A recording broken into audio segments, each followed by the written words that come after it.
Hi everyone, I am Deepankar and welcome to a new shading tutorial video. तो आज मैं जो शेडिंग ट्यूटोरियल आप लोगों को दिखाने वाला हूँ, मैं आप लोगों को गारंटी के साथ बता सकता हूँ कि आप लोगों ने ऐसा शेडिंग ट्यूटोरियल पहले कभी नहीं देखा होगा। ये पूरा ट्यूटोरियल बहुत ही ईजी और बहुत ही हटके है। स्पेशली आर्ट कॉलेजेस में ये शेडिंग ट्यूटोरियल सिखाया जाता है और इससे आप लोग बहुत ईजिली स्ट्रोक्स देकर पेंसिल शेडिंग सीख सकते हो। तो चलो वीडियो शुरू करते हैं। तो मैं यहाँ पर अदिति राव का जो ड्राइंग मैंने आउटलाइन ड्राइंग किया था वही यहाँ पर मैंने ले लिया। अब इसको मैं शेड देना शुरू करूँगा। देख सकते हो यहाँ पर रेफरेंस फोटो कुछ ऐसा था। तो इसमें सबसे पहले क्या करना है, किसी भी फेस में या फिर किसी भी ऑब्जेक्ट के ऊपर जब लाइट गिरता है तीन टाइप का टोन निखर के आता है। एक है हाईलाइट, दूसरा है मिड टोन एंड थर्ड है डार्क जोन या फिर शेडो जोन। ऐसे तीन टोन दिखता है किसी भी चीज़ के ऊपर। तो सबसे पहले यहाँ पर क्या करना है, हमें पूरा जो रेफरेंस फोटो है उसको दो हिस्सों में डिवाइड कर लेना है। एक है हाईलाइटेड एरिया, मतलब जहाँ पर लाइट गिरा है। दूसरा है mid tone and shadow zone को मिलाकर, मतलब हाईलाइटेड एरिया को छोड़कर बाकी जो हिस्सा है उसमें हमें एक फ्लैट शेड देना है।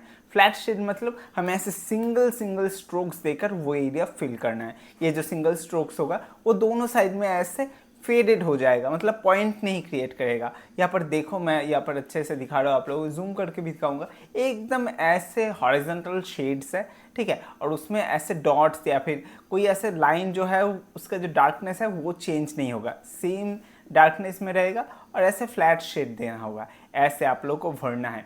पूरा जो शेडिंग है वो आप लोग का जितना स्मूथ रहेगा, स्मूथ मतलब जो टोन है उसमें वेरिएशन जितना कम रहेगा उतना अच्छा होगा। आप लोग जब हाथ से प्रेशर दे रहे हो सेम प्रेशर में करो, और जो शेड दे रहे हो शेड को हल्के से शुरू करके प्रेशर दे के फिर हल्के से ऐसे मिला दो। दोनों साइड में पॉइंट नहीं क्रिएट होना चाहिए, दोनों साइड में फेड होके मिल जाना चाहिए, ठीक है। तो ये बहुत ही इंपॉर्टेंट है। बाकी बहुत ही सिंपल है, सिर्फ आप लोग को ऐसे फिल करना है। हाईलाइटेड एरिया को छोड़कर बाकी एरिया को ऐसे हॉरिजॉन्टल शेड से फिल कर दो। तो ये है फर्स्ट लेयर। तो इसे चलो कंप्लीट करते हैं।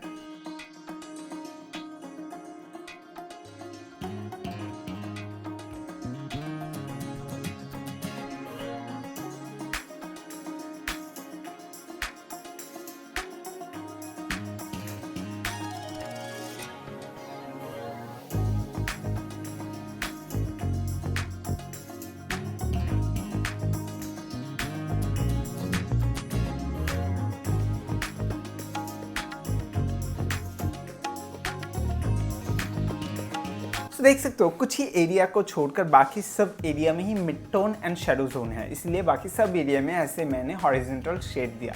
अब क्या करना है, अब सिर्फ जो शेडो जोन है, मतलब वो मिड टोन से भी जो डार्कर एरियाज है उसमें शेड देना है। तो एक था हाईलाइटेड जोन, दूसरा था मिड टोन जो ज़्यादातर स्किन में था। जो शेडो जोन है वो कौन सा है, बालों के पोर्शन में, फेस के ऐसे नीचे की एरियाज में, इस साइड में बालों के पोर्शन में, तो एकदम जो डार्क एरियाज है वो होगा शेडो जोन। नॉर्मली फेस में हाईलाइटेड एकदम डायरेक्ट जो लाइट गिरता है वो है हाईलाइटेड एरिया, स्किन टोन जो है वो मिड टोन रहता है, और जो बालों का पोर्शन है या फिर जहाँ पर शेडो गिर रहा है वो होता है शेडो जोन। तो अब वो शेडो जोन करेंगे। यहाँ पर देखो बालों में शेड दे रहा हूँ, सेम वैसे ही आप लोग को हॉरिजॉन्टल सेम हॉरिजॉन्टल शेड्स ही दे रहे हैं। फिर पेंसिल आप लोग यहाँ पर 8B 6B यूज़ कर सकते हो डार्क करने के लिए, ठीक है। और जो शेड्स है उसमें भी वैसे ही आप लोगों को दोनों साइड में फ्री एंड में छोड़ना है, पॉइंट नहीं क्रिएट होना चाहिए, ठीक है। तो ऐसे फ्री एंड में शेड दो, एंगल मत चेंज करो, बहुत ही सिंपल है। ऐसे आप लोगों को जो शेडो एरियाज है उसमें शेड देना है। यहाँ पर रेफरेंस फोटो में देखो कैसा है और उसको मैच करके मैं कैसे कर रहा हूँ वो थोड़ा फॉलो करो। बाकी सब सिंपल है। यहाँ पर आई बॉल हो गया, आईब्रोज हो गया, ठीक है, नोज का जो नोज होल है, वो सारी जो एरियाज है उसमें शेडो जोन है यहाँ पर। तो वहाँ पर हम लोग ऐसे हॉरिजॉन्टल शेड देकर उसे फिल करेंगे।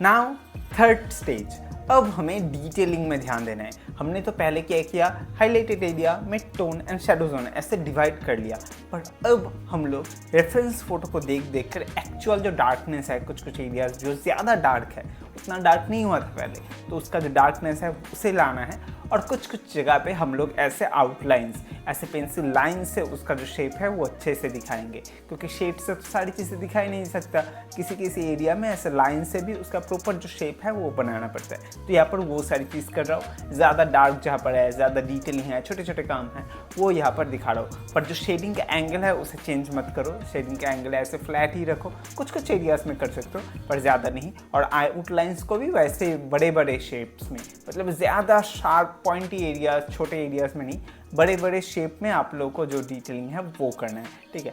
सब शेड का सेम एंगल रखोगे तो उसमें एक अलग आर्टिस्टिक टोन आता है, ठीक है।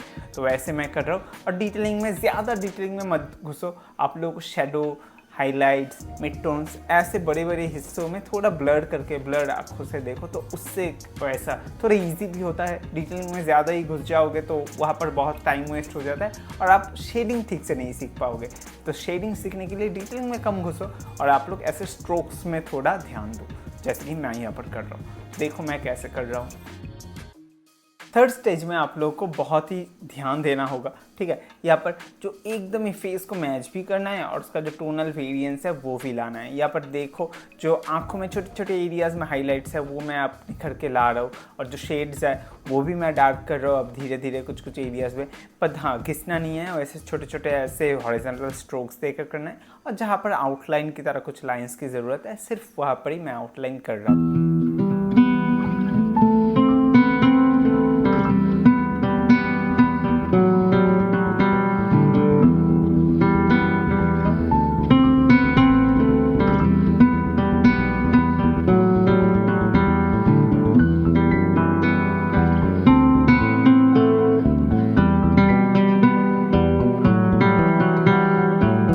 फाइनल डिटेलिंग के बाद ड्राइंग कुछ ऐसा दिख रहा है। तो आई होप आप लोगों को ये ट्यूटोरियल पसंद आया है। अगर है तो प्लीज़ वीडियो को लाइक करना, चैनल को सब्सक्राइब करना, और कोई भी अगर कन्फ्यूजन है तो नीचे कमेंट ज़रूर करना है। ऐसे और भी शेडिंग ट्यूटोरियल मैं बहुत जल्दी लाऊंगा, ठीक है, तो वहाँ पर मैं सॉल्व कर दूंगा, तो कमेंट ज़रूर करना। So for now I am signing off. मिलते हैं नेक्स्ट वीडियो में, तब के लिए always do artistic and be artistic.